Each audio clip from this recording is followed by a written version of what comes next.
आज मैं जो बताने जा रहा हूँ बहुत इंपॉर्टेंट 4 टॉपिक है। पहला मैं आपको वास्तु के बारे में बताऊंगा। सेकंड टॉपिक रहेगा आपका नाड़ी एस्ट्रोलॉजी, उसमें आपको बहुत ज्ञान मिलेगा। थर्ड टॉपिक रहेगा लाल किताब और उसकी रेमेडीज कि कैसे कहाँ पर कौन सा ग्रह शिफ्ट होता है। और चौथा ज्ञान आपको मिलेगा रमल का, जो स्पिरिचुअल क्वेश्चन एंड आंसर होते हैं। इसे अंदरूनी सवाल और जवाब कहते हैं और एकदम स्टैटिक जवाब मिलते हैं। तो ये चारों टॉपिक आप मिस मत कीजिएगा। आप देखिए, आपको बहुत नॉलेज मिलेगा इससे। आज मैं आप लोग को है ना बहुत बढ़िया सब्जेक्ट समझाने वाला हूँ। वो सब्जेक्ट पे वो सब्जेक्ट पे हमेशा हम लोग सोचते हैं कि ये बिल्डिंग का काम रुक गया, वो बिल्डिंग का काम रुक गया, ये इसमें प्रॉब्लम हो रहा है, कोई आदमी ऊपर से नीचे गिर गया, बहुत कुछ होते रहता है। बनते बनते उसमें प्रॉब्लम भी हो जाती है। अब ऐसा है कि उसका सेंटर जो है वो प्रॉब्लम हो जाता है उसमें। अब जैसे कि सेंटर या तो आदमी बहुत ज़्यादा खोद देता है, या तो फिर वो सेंटर स्टेयरकेस में चले जाता है।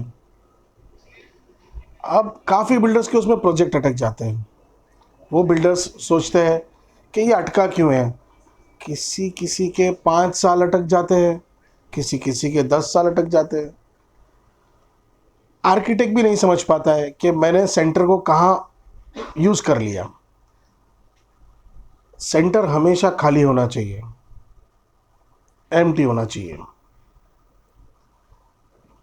अब ऐसा है कि मैं एक बिल्डिंग में गया और उस बिल्डिंग के लोग काफ़ी परेशान थे।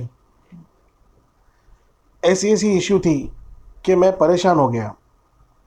मैं देखा कि सब मैंने मेजरमेंट लिया और टोटली वर्किंग किया उस पर। तो जब मैंने वर्किंग किया तो उसमें मैंने देखा कि उसको बिल्डिंग का एल शेप था। एल शेप में जब सेंटर निकालते हैं तो सेंटर कहीं और चले जाता है।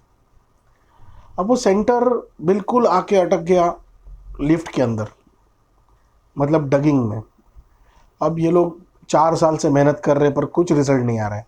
कभी कुछ कभी कुछ, कभी कोई प्रॉब्लम, कभी गवर्नमेंट प्रॉब्लम, मतलब कुछ ना कुछ प्रॉब्लम लगी रही। फाइनेंशियल भी बहुत ज़ीरो हो जाता है आदमी। अब उस दरमियान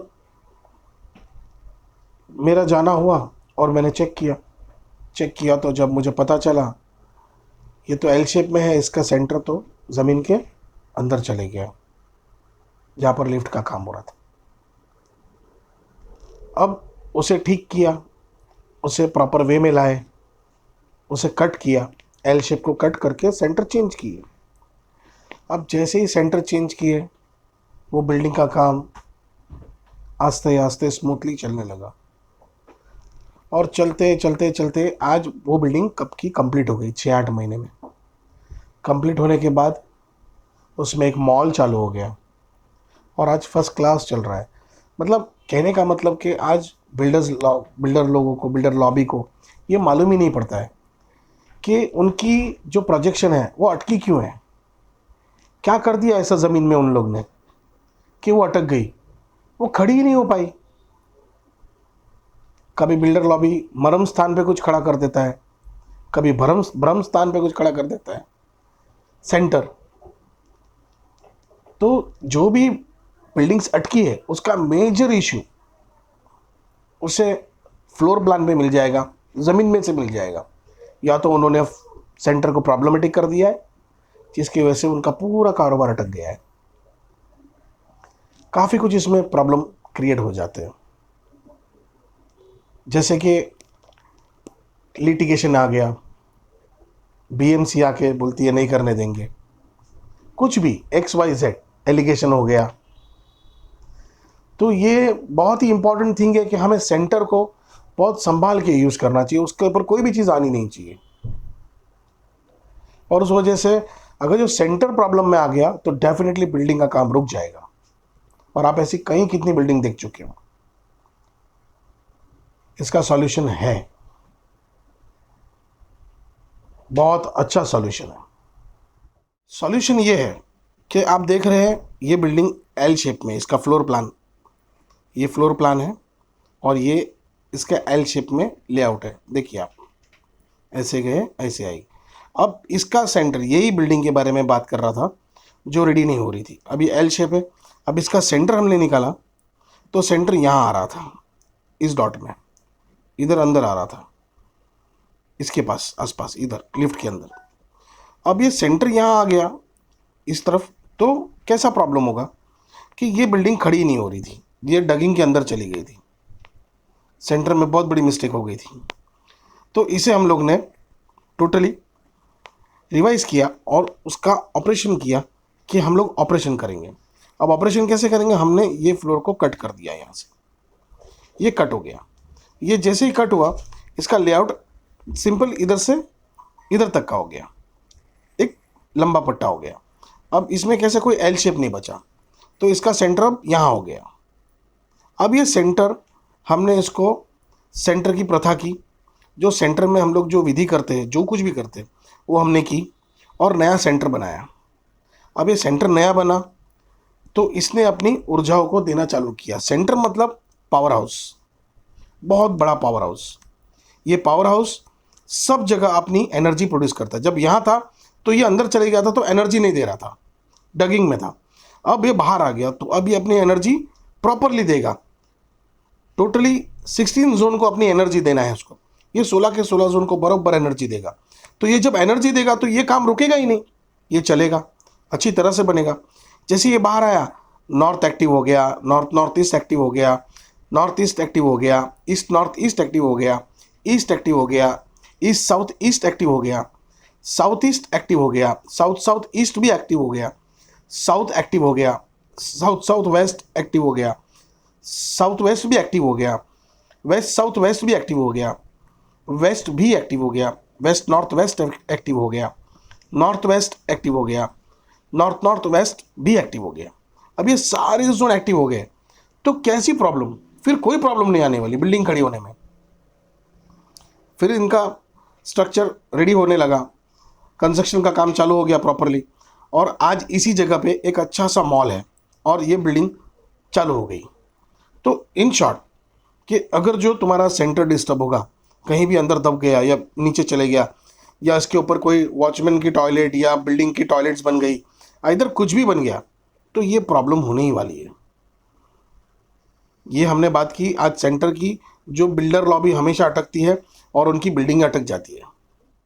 जैसे हमने अभी बिल्डिंग के एल शेप की बात की, सेंटर चेंज होने की बात की, सेंटर के प्रॉब्लम की बात की, वैसे ही प्लॉट के बारे में, प्लॉट होता है ना, वो अगर जो ऊर्जाएं नहीं देता है तो भी बिल्डिंगें खड़ी नहीं होती है।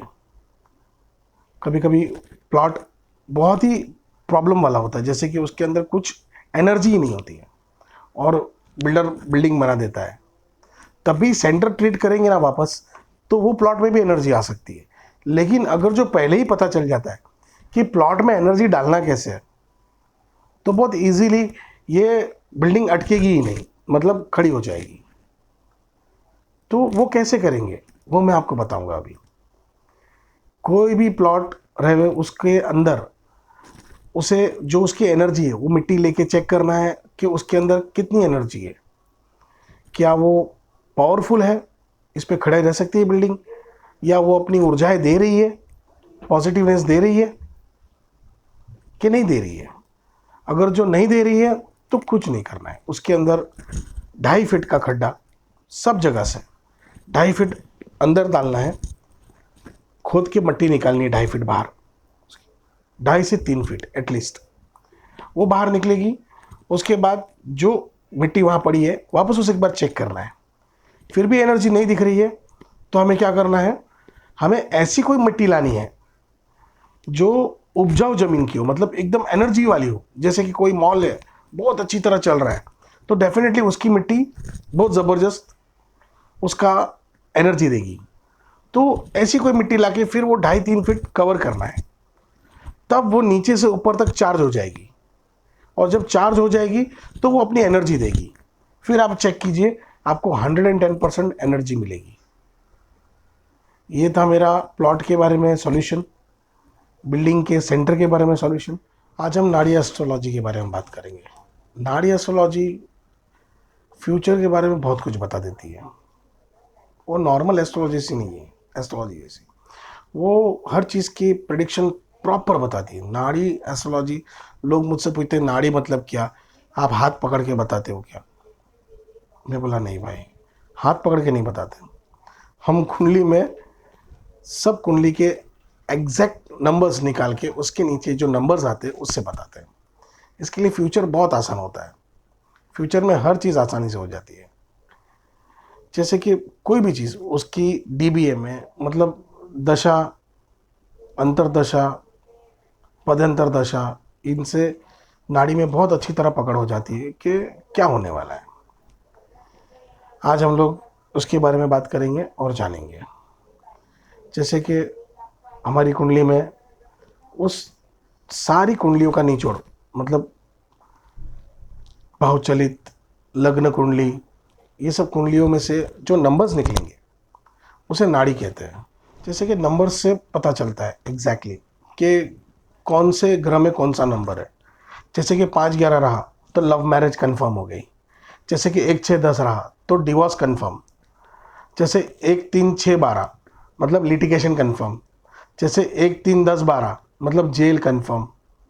जैसे कि डिप्रेशन में है तो 2-1-6-8 मतलब डिप्रेशन कंफर्म हुआ है।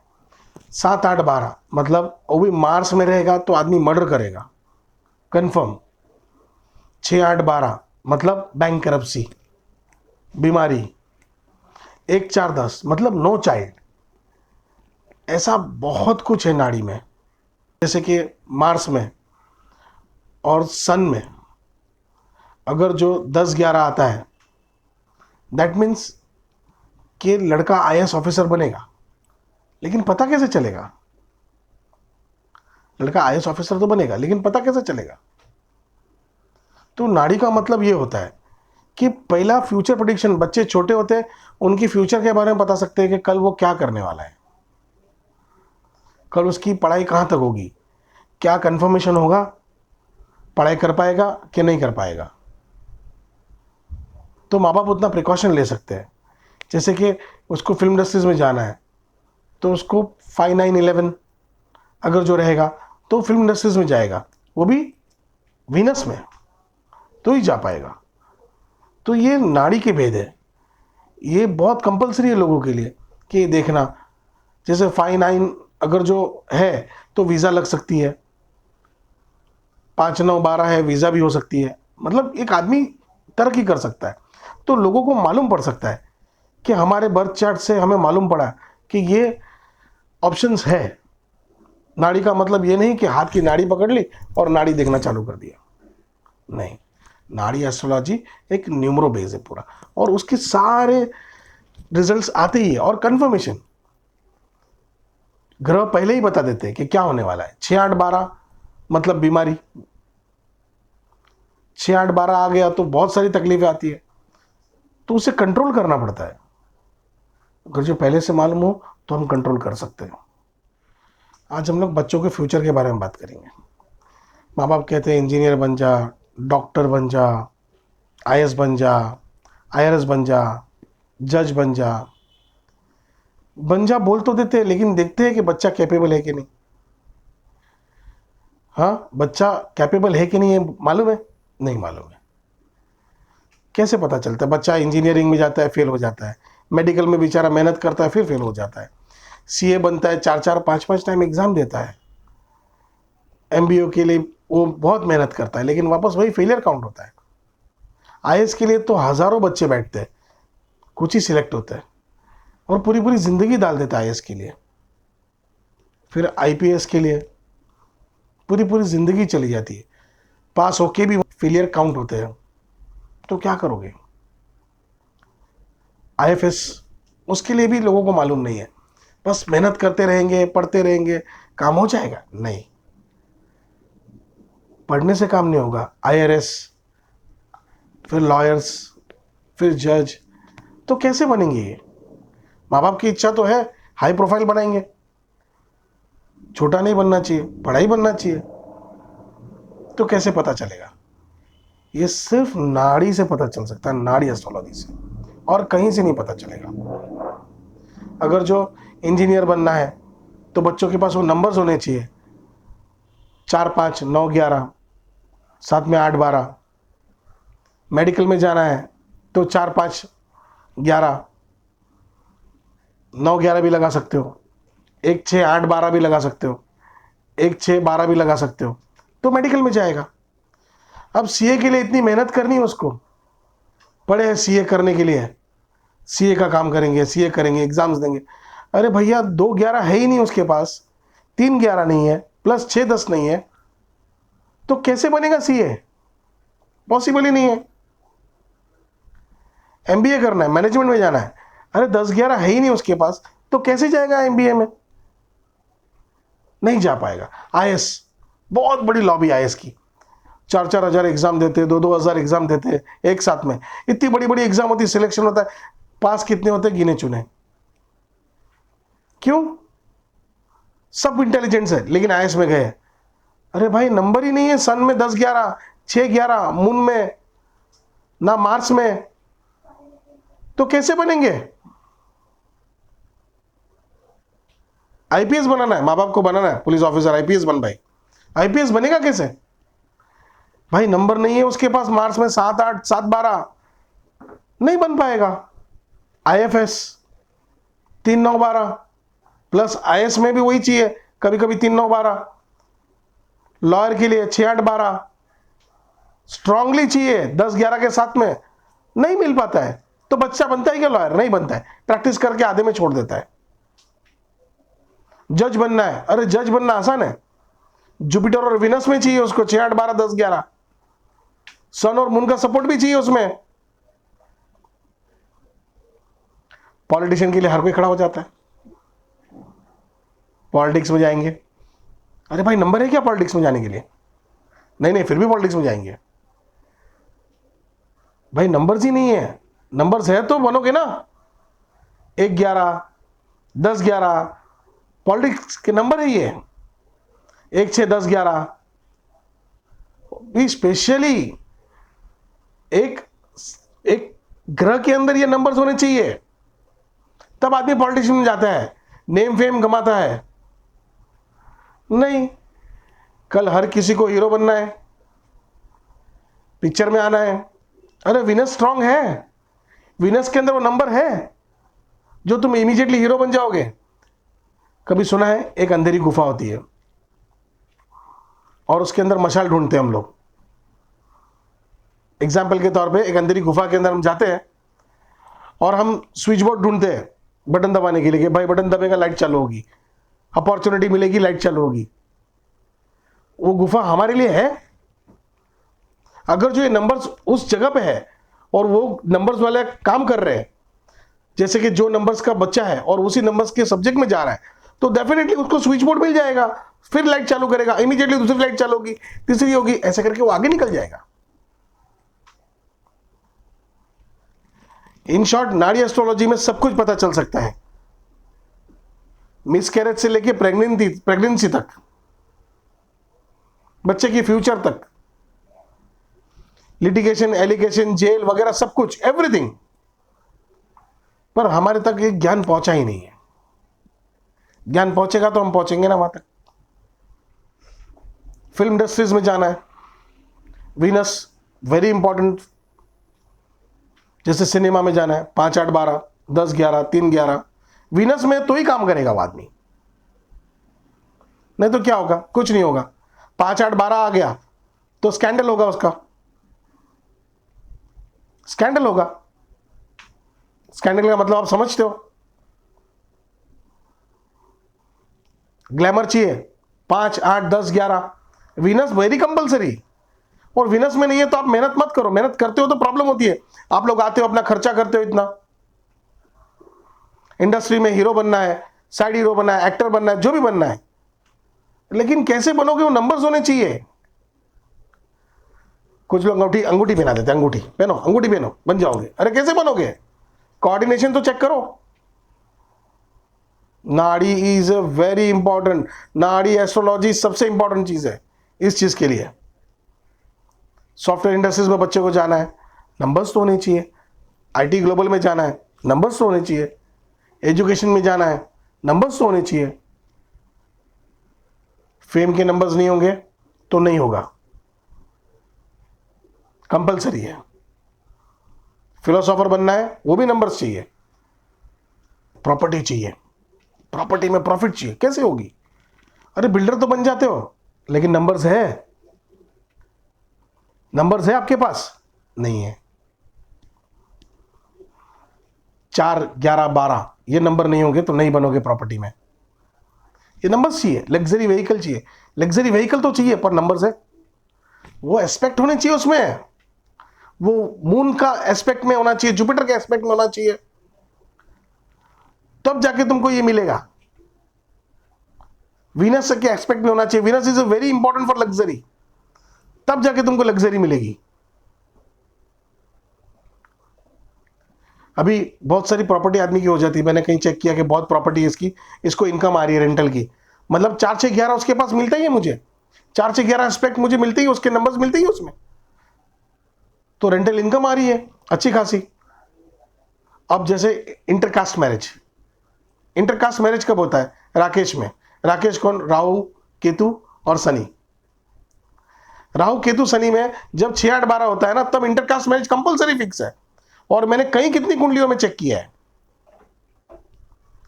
प्रॉपर्टी में लॉस भी होता है।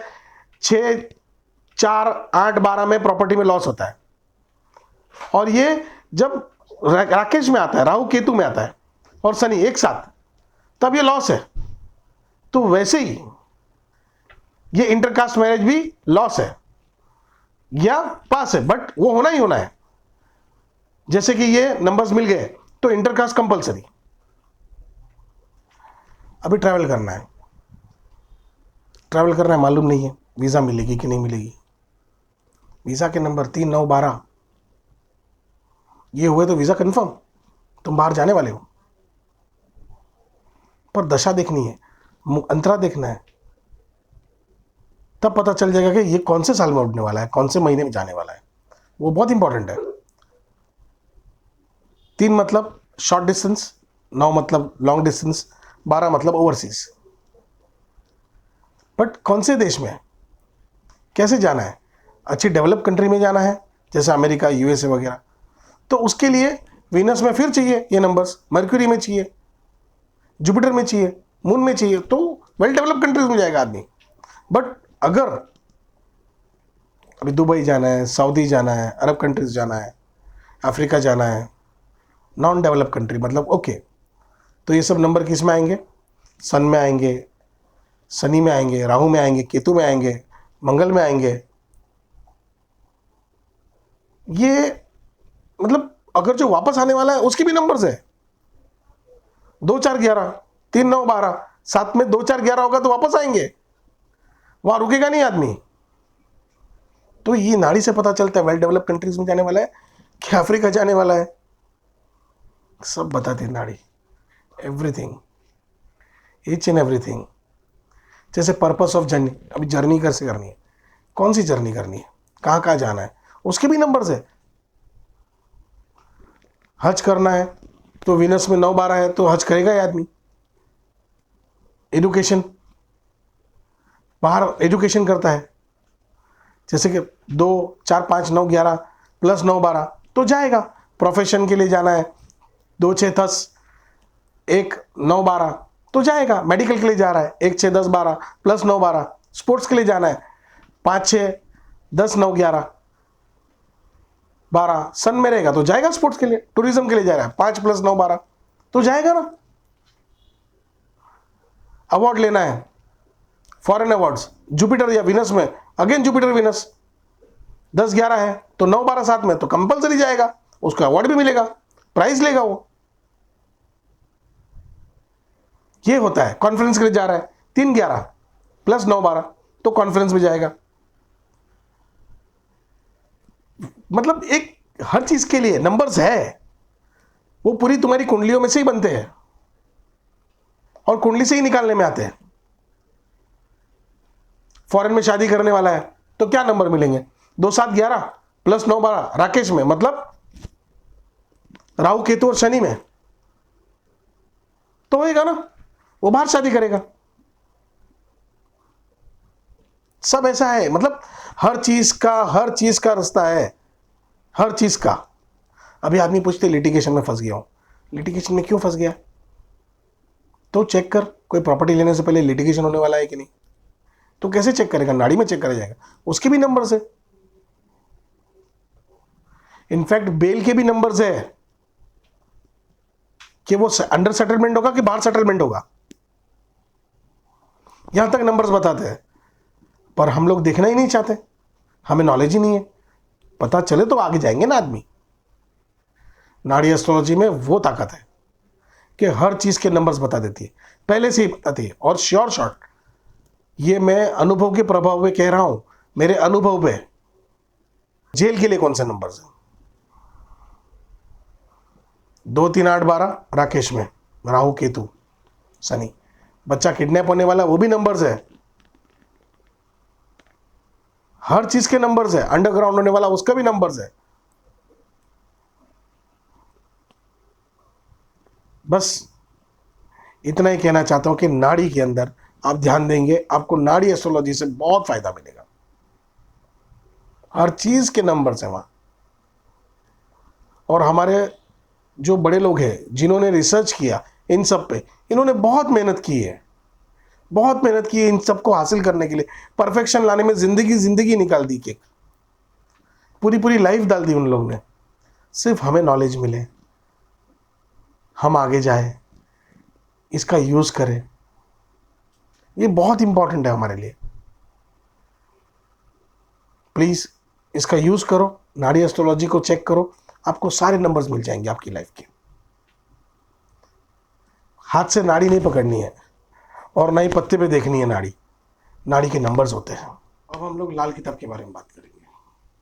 लाल किताब एक ज्योतिष, बहुत ही सीक्रेट साइंस है, जो आज आपको मैं बताने जा रहा हूं। इसमें हर ग्रह को हम शिफ्ट कर सकते हैं। जैसे लोग कहते हैं फला ग्रह नीच का है, तो उसके अपोजिट साइड में डाल सकते हैं। 1 नंबर ग्रह को 7वें में शिफ्ट कर सकते हैं, 6 नंबर को सीधा दूसरे में डाल सकते हैं, 8 नंबर को 12 में शिफ्ट कर सकते हैं, 5 नंबर ग्रह खराब हो तो टक्कर दे रहा हो तो उसको 9 में शिफ्ट कर सकते हैं। मतलब ये कहीं भी हम लोग इसको, मतलब उसके जो जाने की जगह पे एक शिफ्ट हो सकता है, ग्रह शिफ्टिंग हो सकती है इसकी।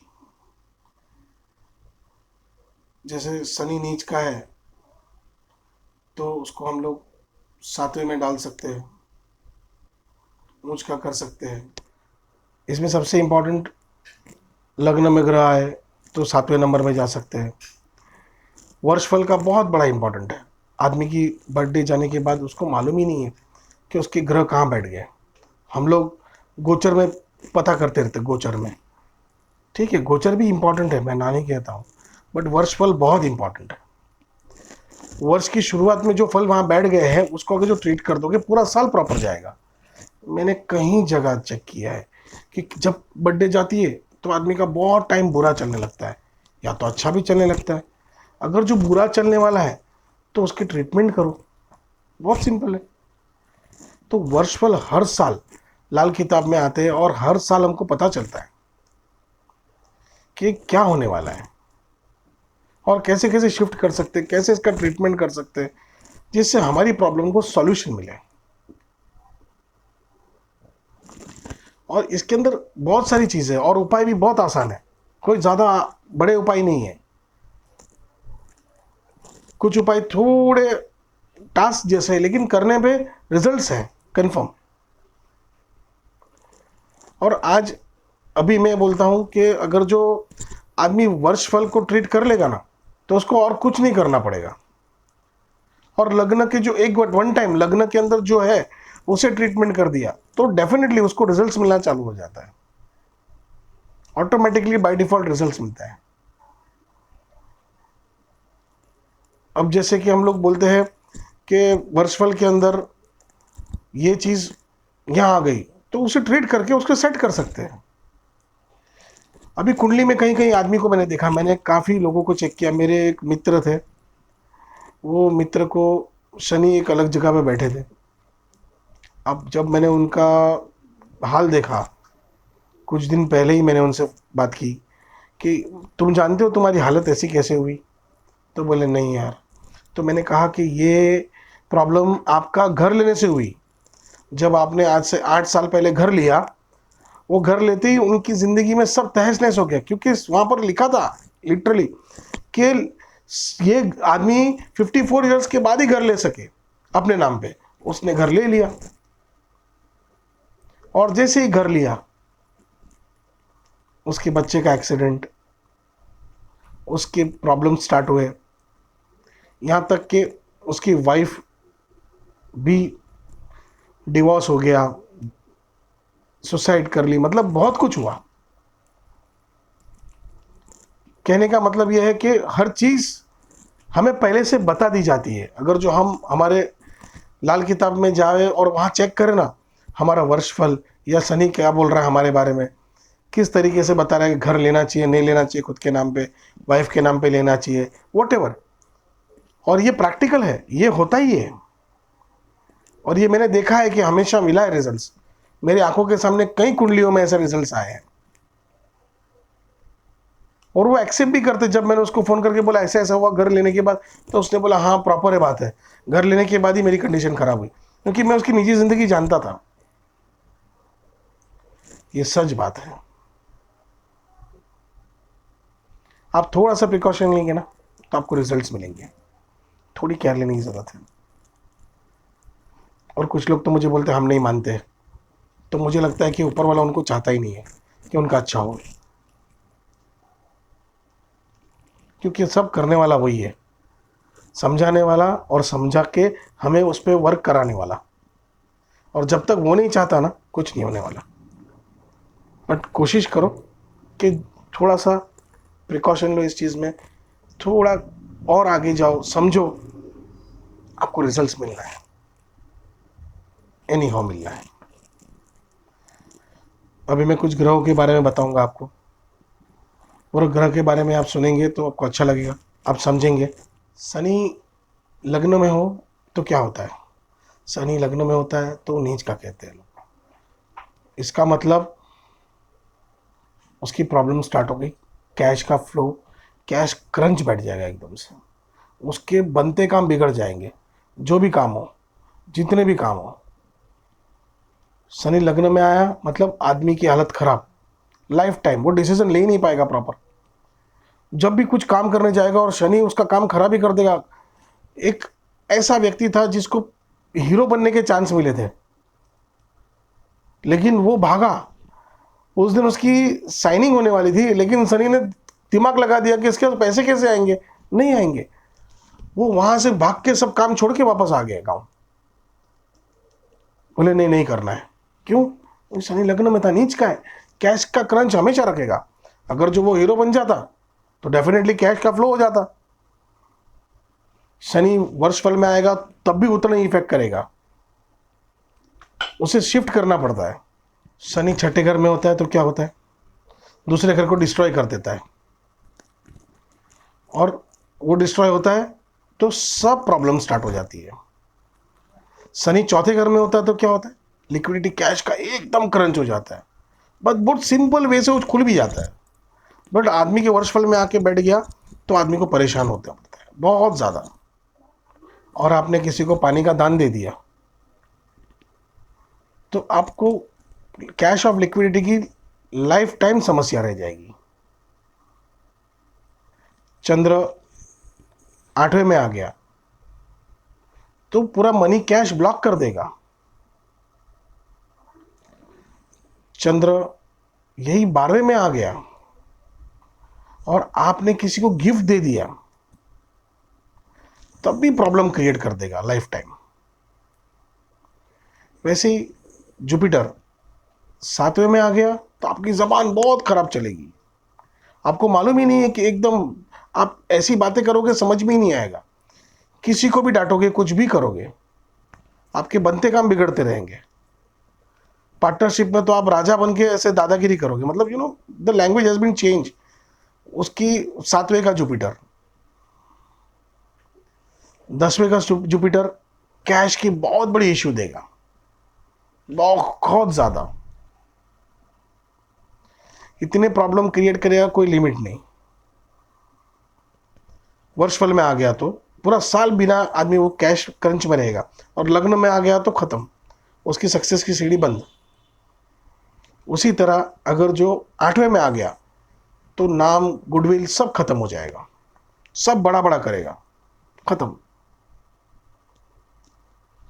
सूर्य 10वें में आ गया मतलब तुम्हारे हर काम रुकने वाले हैं,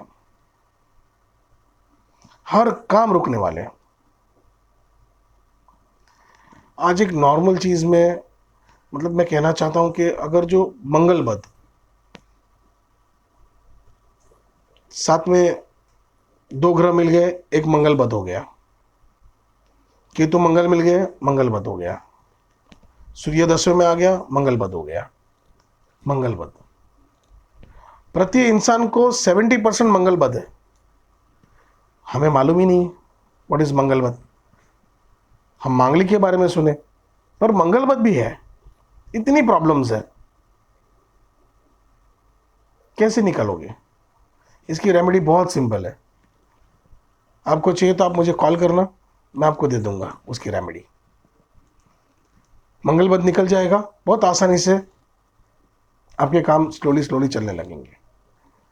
बट इन सब का सॉल्यूशन है लाल किताब। शिफ्टिंग ग्रह है और बहुत ही अच्छी तरह करती है, कितना भी काम कर लो, लेकिन अगर जो तुमने तुम्हारे स्टार्स ग्रह पे काम नहीं किया तो प्रॉब्लम क्रिएट होगी। शनि शुक्र साथ में हो तो गुडविल बनाता है, शनि चंद्र साथ में हो तो गुडविल डाउन करता है, वैसे ही सूर्य बुध साथ में हो तो मंगल बद खत्म करता है, उच्च का मंगल बनाता है। वैसे ही बुध 9वें में हो तो अनलकी बनाता है, मतलब वो आदमी कभी भाग्यशाली नहीं हो सकता। 9वें का बुध, 5वें का बुध, वो भी वही प्रॉब्लम क्रिएट करता है, हाथ में से सब निकल जाता है। 11वें का बुध लोग कहते हैं बहुत अच्छा है, बट नहीं, वो भी अच्छा नहीं है, वो भी बहुत प्रॉब्लम क्रिएट करता है। सबसे मेन इंपॉर्टेंट चीज, राहु लग्न में आता है तो आदमी अय्यास बन जाता है, एकदम एकदम अय्यास। उसको हर चीज चाहिए, घूमना फिरना, हर टाइप के शौक पूरे करता है वो, जुगार खेलता है, सट्टेबाजी करता है, मतलब वॉटेवर अय्याश आदमी जैसा होता है वैसा। राहु लग्न में आ गया तो ये महज इंपॉर्टेंट चीजें हैं, अगर जो हम इस पे केयर लेंगे तो हमारी सारी प्रॉब्लम सॉल्व हो जाएगी। ये लाल किताब के रहस्य है, लाल किताब में सारे सॉल्यूशन है, ईच एंड एवरी। इसको कर लोगे तो प्रॉब्लम सॉल्व हो जाएगी बहुत ही अच्छी तरह से। आज मैं आपको रमल के बारे में समझाता हूं। क्या है रमल? ये आपने सुना होगा, नहीं सुना होगा, मुझे मालूम नहीं, बट ये विद्या ऐसी है जो आपके हर सवाल का जवाब उसके अंदर है, हर सवाल। जैसे कि पुराने ज़माने में महाभारत के अंदर मामा शकुनी जो पासा फेंकते थे वो रमल था, उनको सिद्धि थी उस चीज़ की, और उनके ज्ञात के हिसाब से ही वो रमल के पासे पढ़ते थे। अब कोई भी सवाल वो रमल में ही पूछते थे। जैसे कि आपने सिकंदर के बारे में सुना होगा, मौलवी सुरखाव से सिकंदर अपने हर सवाल का जवाब लेते थे। कभी भी आपत्ति आती थी तो वो मौलवी सुरखाव को अज्ञात में उनसे पूछते थे कि ये क्या है, मुझे वहाँ हमला करना चाहिए नहीं करना चाहिए, ये रास्ता बराबर है कि नहीं मेरे लिए। तो वो रमल का यूज़ करके, उपयोग करके वो उसे बताते थे कि हाँ तुझे ये काम करना चाहिए। ऐसे ही रमल के कई टाइप के और जो किसी को मालूम नहीं है, मतलब कि हम कह सकते हैं कि जो आने वाले सवाल, मतलब कि मैं ये करूँ नहीं करूँ, या नहीं होगा या हाँ होगा या ना होगा, वॉटेवर, इस टाइप के सवाल या जवाब उसमें से आ सकते हैं। पहले के प्राचीन ज़मानों में ये विद्या अरब कंट्रीज़ में होती थी। ये अरब कंट्री से आई हुई विद्या है। रमल की शुरुआत रमल फेमस हुआ, रमल फेमस हुआ भारत में सुरखाव मौलाना के थ्रू। वो बड़े आलिम थे इसके, और उन्होंने एक किताब लिखी थी जो प्रसिद्ध हुई, इस भारत में बड़ा फेमस हुआ। उसका नाम था, प्रसिद्ध किताब मुकम्मल रमल सुरखाव, जो बहुत फेमस हुई थी भारत में, जिनकी चर्चा हर जगह हुई थी। और लाने वाले वही एक व्यक्ति थे जो भारत में ये किताब लाए, और ये रमल विद्या भारत में उनके द्वारा ही आई गई। अकबर बादशाह जब भी कभी कोई प्रॉब्लम होती या कोई भी सवाल जवाब करना है तो वो बीरबल को पूछते थे, और बीरबल के पास इस रमल की विद्या का ज्ञान था, जिसके ऊपर उन्होंने इसका हर सवाल का जवाब उनको मिला गया, और वहीं से उनका राज्य बराबर चलते रहा। मतलब जितने भी राजा आए हैं तो उन्होंने इसका उपयोग ज़रूर किया है, और इस विद्या से उनको बहुत फ़ायदा हुआ। रमल तुम्हारे जो, मतलब बोलते ना कि छुपा हुआ ज्ञान या छुपा हुआ सवाल जो किसी को मालूम नहीं है, किसी के इल्म में नहीं है, ना उसमें बर्थ डेट की ज़रूरत है, ना टाइम की ज़रूरत है, कोई चीज़ की ज़रूरत नहीं, बस उसको सिर्फ आपके सवाल की ज़रूरत है। क्या आपका सवाल इनकमिंग है कि आउटगोइंग है? इनकमिंग मतलब मैं इसमें फ़ायदा होगा या नहीं, आउटगोइंग मतलब जैसे कि मेरे घर में ये लड़के की शादी होगी या नहीं। तो ये इनकमिंग और आउटगोइंग क्वेश्चंस पे ही रमल टिका हुआ है पूरा। और इसके अंदर सबसे अच्छी बात यह है कि अगर जो ये जवाब देता है तो 99.9% सही जवाब देता है। अरब रमल से हमें बहुत कुछ मिला, जैसे कि दानियल अलैहिस्सलाम, उन्होंने भी इसी सिद्धि से सारे सवाल के जवाब पूरे किए। और बहुत सारी जगह जैसे कि अरब में इसकी काफ़ी प्रशंसा हुई है रमल विद्या की।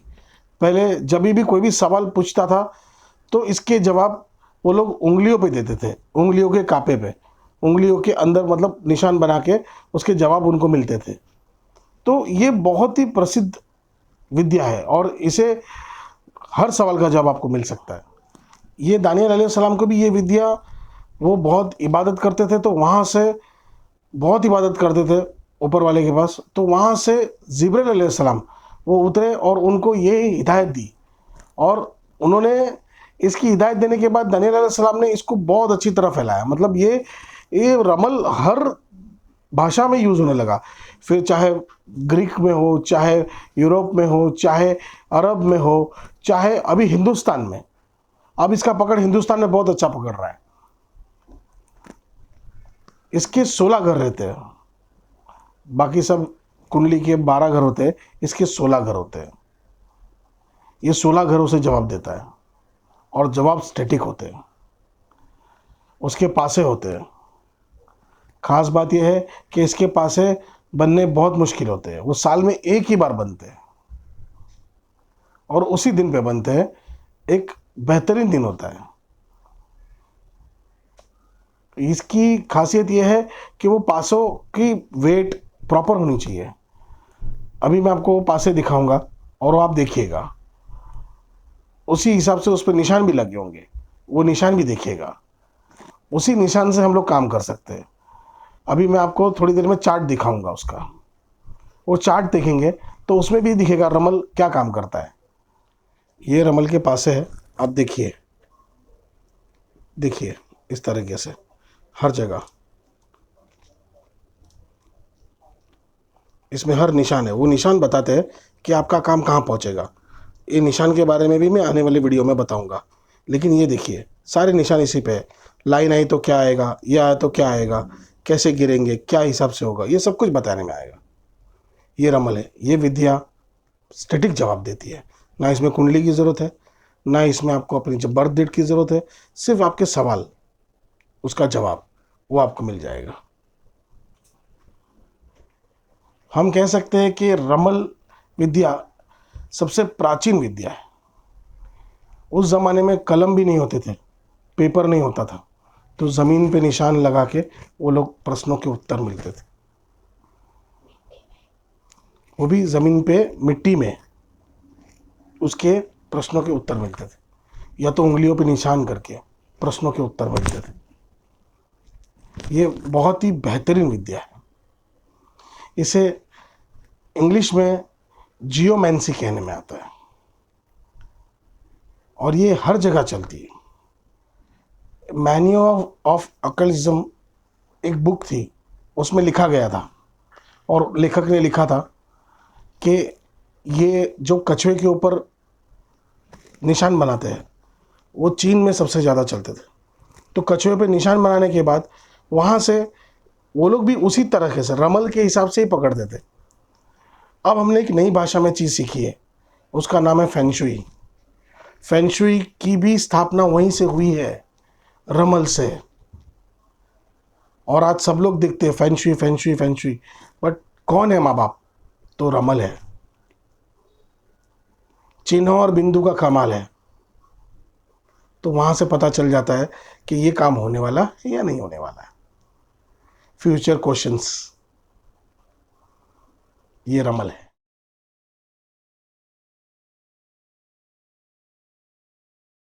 अब जैसे मैंने आपसे कहा कि 16 खाने होते हैं, वैदिक में 12 होते हैं, रमल में 16 खाने होते हैं। आप देख सकते हैं 1 नंबर खाना डॉट डॉट स्लैश डॉट, इसका मतलब यही रहस्य है। फिर सेकंड नंबर खाना स्लैश स्लैश डॉट डॉट, तीसरा खाना स्लैश स्लैश डॉट स्लैश, चौथा खाना dot dot slash dot dot. अब ये चार खाने कैसे बने? ये 4 खाने दूसरे 4 खाने को उसका मिलन करके बने। मतलब जैसे कि वो डॉट डॉट मिला के उसका जो नंबर्स आते हैं वो नीचे बनते जाते हैं। अब रहस्य की बात है कि 5 में देखिए 0 स्लैश स्लैश 0 डॉट, 6 नंबर में 0 स्लैश स्लैश स्लैश, वैसे ही 7 नंबर में स्लैश नीचे 3 0 है, 3 डॉट डॉट डॉट डॉट। अब 8 नंबर में देखिए ऊपर dot dot slash dot, 9 number में ऊपर 3 डॉट है, 3 0 dot dot dot slash 9 number में। 10 नंबर में जाइए dot slash slash dot. 11 number में 3 स्लैश है, slash slash slash dot. 12 number में slash dot dot slash. 12 number में 0 स्लैश 0 स्लैश, मतलब डॉट स्लैश। ये 12 हो गए। अब और 4, 13 नंबर में देखिए 1 स्लैश 3 डॉट नीचे डॉट डॉट डॉट, वैसे ही 14 नंबर में dot slash dot dot, 15 number में dot dot slash slash, 16 number में स्लैश स्लैश स्लैश डॉट। मतलब कहीं भी एक जैसी कोई भी विद्या नहीं दिखी, सब ऊपर नीचे अलग अलग है। मतलब इनकी भाषा भी अलग है, इनको समझना बहुत ज़रूरी है। इसी से पूरी कुंडली बनती है आदमी की, उसके सवालों की, क्या उसके जवाब मिलेंगे कि नहीं मिलेंगे। आपने वो 16 घर देखे कुंडली के। अब मैं आपको बनती कैसे ये बताना चाहता हूँ कि ये कैसे तैयार होती है और इसके कैसे, अगर जो पासे ना हो तो मैं पासा फेंक के, ज़रूरी नहीं आप मुझसे वहाँ नंबर्स भी बोल सकते हो, अपने मन में जो नंबर्स आए आप मुझे वो बोल सकते हो। और सबसे महत्व बात यह है कि ये अरबी रमल है, मतलब ये अरबी टाइप की है, तो इसको उल्टा ही लिखते हैं, उल्टा चलते, जैसे फर्स्ट सेकेंड थर्ड फोर्थ ऐसा, तो उल्टा लिखा जाएगा, ऐसे नहीं लिखा जाएगा, इस तरफ से आएगा। अब इसके 16 घर कैसे तैयार होते हैं? जैसे कि आपने नंबर्स बोले, कोई भी नंबर्स, जैसे आपके मन में ख्याल आया कि सर आप लिखिए वट एवर नंबर्स, आपने जो बोला, आपको टोटल आपको मुझे 16 नंबर्स देने हैं। 16 नंबर्स कैसे देंगे आप? तो मैं आपका फर्स्ट चार्ट बनाऊंगा, उसके ही आधार पे पूरे 16 नंबर 16 तैयारी होगी। जैसे कि फर्स्ट चार्ट, पहला नंबर आपने बोला, पहले 4 नंबर से वो 4 लाइन के बिंदु तैयार होंगे, जिसमें हो सकता है 3 बिंदु हो, 1 स्लैश हो। वैसे ही दूसरे नंबर से भी दूसरा तैयार होगा। ऐसे ही 4-4 के सेट से 16 से पहली जोड़ी बनेगी 4 की, तब जाके फिर आगे के उसी के 4 के नीचे के अंश लेके फिर 8 बनेगी, फिर 8 की लेके फिर 12 बनेगी, और 12 की लेके फिर 16 बनेगी। अब कैसे बनेगी, किस प्रकार बनेगी, मैं आपको दिखाना चाहता हूं चार्ट में। आप देख सकते हो, आप अपने अंदर के नंबर्स भी बोलते हो, आप अपने अंदर के नंबर्स याद करके बोल सकते हो, और कुछ भी मुझे व्हाट्सअप कर सकते हो, कहीं भी कुछ भी, मतलब किसी को भी, रमल आचार्य को आप ये डाल के उसको पूछ सकते हो कि क्या इसका सर जवाब मुझे चाहिए, प्लीज आप दीजिए। तो नंबर से कैलकुलेट करके भी आपको जवाब दे सकते हैं कि मेरा ये होगा कि नहीं होगा, जो भी प्रश्नों के उत्तर मिलेंगे कि नहीं, ये राइट होगा, रॉन्ग होगा, करूं नहीं करूं, वट एवर, ट्रू और फॉल्स, वट एवर। अब मैं आपको चार्ट दिखाना चाहता हूं। देखिए वहां पर आपको दिखेगा 21,5,8,7, ये जो 4 नंबर दिए हैं, ये 4 पे एक अंश तैयार होता है। जैसे कि नंबर 1 का, जैसे कि बिंदु बिंदु स्लैश बिंदु, आप देख रहे हैं। फिर जैसे सेकंड आपने बोला था 6, 2, 7, 1, 5, 15, आपने अपने मन का नंबर बोला, फिर वहां से तैयार हुआ सेकंड स्लॉट 6, 2, 7, 15। देखो आप, स्लैश स्लैश बिंदु बिंदु। उसी तरह आपने फिर थर्ड कॉलम भेजा 22, 44, 45, 12। तो देखो आपको थर्ड कॉलम में भी दिख रहा होगा 22/44/45 बिंदु और 12 स्लैश। फिर आपको चौथा कॉलम तैयार हुआ 9, 10, 13, 17। आपने नंबर्स बता दिए थे अपने मन से, और देखो सामने जवाब आ रहा है बिंदु स्लैश बिंदु बिंदु, मतलब 9, 10, 13, 17। तो अब ये 4 बन गई। अब इसी के आधार पर दूसरे 4 बाजू के बनेंगे 5, 6, 7 और 8। अब ये वापस 4 बन गई। अब वो 4 के आधार पे 9, 10, 11 और 12 वो भी तैयार हो जाएगी। अब वही 12 और ये 9, 10, 11, 12 के आधार पे 13, 14, 15 और 16 तैयार होंगे। आप देख रहे हैं इस तरह से रमल का चार्ट तैयार होता है, और आपके हर एक प्रश्नों के उत्तर इसमें मिल जाते हैं। मन के द्वारा ही मिलता है इसका जवाब, राइट है या रॉन्ग। ये थे हमारे 4 टॉपिक, वास्तु, नाड़ी एस्ट्रोलॉजी, लाल किताब और रमल की विद्या, जिससे आपको बहुत नॉलेज मिलेगा, और इसके अंदर आपको इतना ज्ञान मिलेगा कि आप समझ सकते हैं कि मैं क्या बोलना चाहता हूं। आपको कोई भी सवाल हो, आपके पास कोई भी क्वेरी हो या कोई डिफिकल्टीज हो, आप मेरे नंबर पे कांटेक्ट कर सकते हैं।